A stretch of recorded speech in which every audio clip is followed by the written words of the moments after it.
little behind the scenes, you know.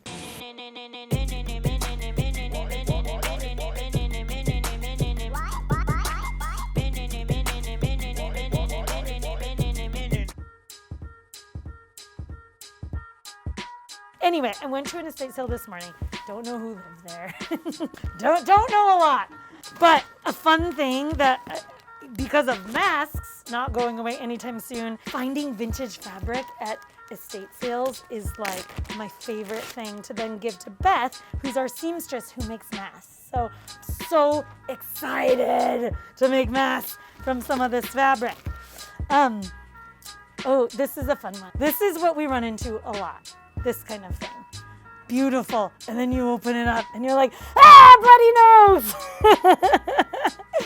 I mean, blood. And then, there's always the like old lady at the garage sale who's like, hydrogen peroxide. Just put hydrogen peroxide on it. And I'm like, really? Like 50 years later, it's gonna work?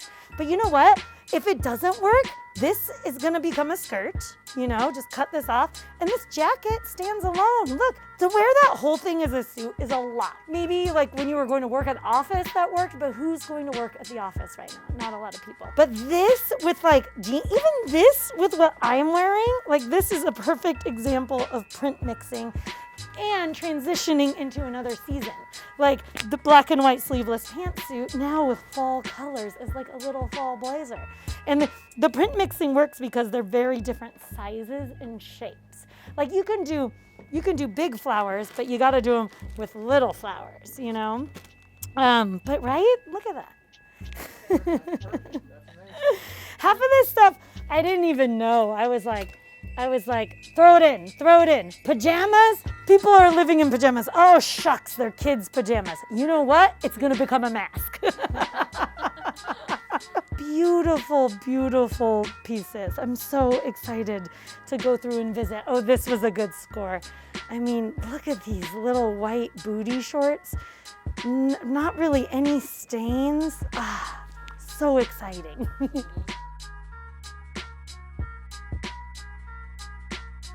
So Divine Trash, we source from estate sales, garage sales, people calling us, rural thrift stores that we go on buying trips to. There's in port cities, which I'm not traveling to right now, there's these things called rag houses. And it's kind of like where all the clothing that doesn't sell from like major thrift stores goes to a rag house. And then what happens at the rag house is there's conveyor belts, and they unload all these bales of clothes. And then there's buyers that are pulling things that are relevant in the vintage world, things that are desired in markets in Pakistan, in Guatemala. Have you ever gone to on a vacation to Mexico and you're like, wow, everyone's wearing Old Navy shirts. Weird, I didn't think there was an Old Navy. It's because these rag houses then ship, unwanted US clothing, because we have so much of it, to places where people will pay a small amount, but at least the clothing continues. And then a portion of it is actually made into rags, especially if it's cotton, silk, wool. And then some of it is used to stuff furniture. Insulate houses. That's a thing. Denim, especially. So at the same time that it's like the first time I went, I was like, whoa, first of all, there's that belief when you take something to a thrift store that it's all gonna be sold to someone, and that's just not true, A lot of it gets thrown away, only some of it goes to the rag house. And then to feel like, oh wow, I feel good, I'm playing a part in this recycle, but then to just see the amount is just mind-boggling. Just piles of clothes. It's pretty shocking. So I prefer to go to a Friday morning garage sale. I was late for work because I kept on finding more. I went out to go make a run to the gas station down the street to pull out some cash because they didn't take Venmo. And then I found more. This kind of wrap skirt, apron wrap skirt. So beautiful.